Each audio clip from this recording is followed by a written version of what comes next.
Kashmir, late spring. Almond blossoms drift across the monastery courtyard like pale pink snow. Shaivite master Abhinavagupta sits beneath a blossoming peach tree, stringing Rudraksha beads into a new mala. His disciple Yogaraj approaches, sandals dusted with pollen and mind buzzing with questions. Yogaraj bowed and said, Gurudev, my family insists that I marry this year. They say a householder's life will steady my sadhana.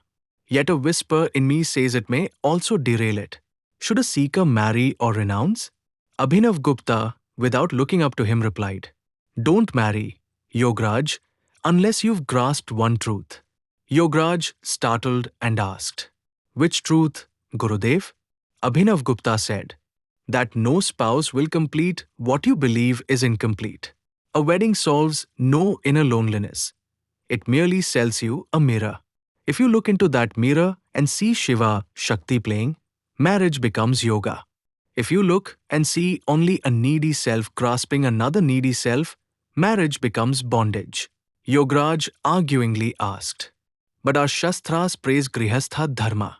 They call husband and wife Ardhanganis, two halves. Is union not sacred? Abhinavagupta smiled and said, Two halves suggest something broken. Consciousness is not broken. Shiva is Purnam, complete, whether single, paired, or alone on a mountaintop. Union is sacred only when you already know your own completeness. Otherwise, you will beg your partner to supply what cannot be supplied by another body or mind. Then Abhinavagupta told Yogaraj the parable of the ink and water. Abhinavagupta dips a fresh blossom into ink and drops it into his cup of spring water. Darkness swirls, then settles into transparency again. Abhinavagupta said, See, ink and water merge, yet water is still water, unchanged in essence. Marriage is like this.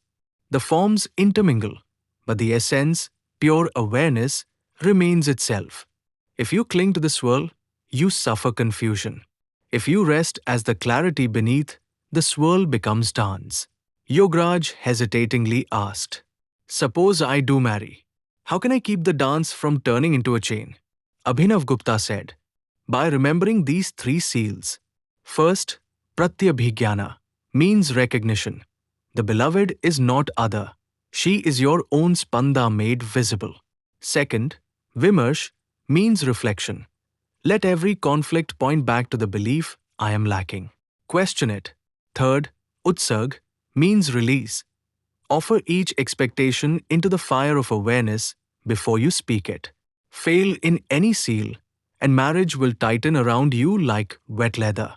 Yogaraj softly asked, So marriage is neither opposed to liberation nor identical with it.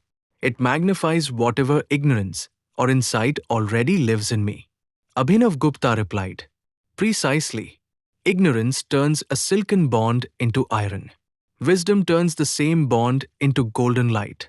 Abhinavagupta, holding up the finished Rudraksha necklace, said, These beads are separate, yet one thread makes them a garland. Body and body are beads. Awareness is the thread. First wed the thread within. Then outer marriage, if it comes, will shimmer, not strangle. Finally Yogaraj said, Gurudev, your words burn and soothe at once. I will search not for a missing half, but for the wholeness that seeks nothing. Only then will I know whether to accept a bride or embrace solitude. Abhinavagupta, placing the mala around Yogaraj's neck, said, Good. Marry only if your joy overflows, not if your cup is empty. Because an overflow shares, but an emptiness demands. The bell for evening prayer echoes across the courtyard. Almond petals swirl. The ink in the cup has settled crystal clear. Yogaraj bows, understanding that the decision ahead is not about taking a partner, but about meeting himself in another or alone with eyes awake. Take away truth.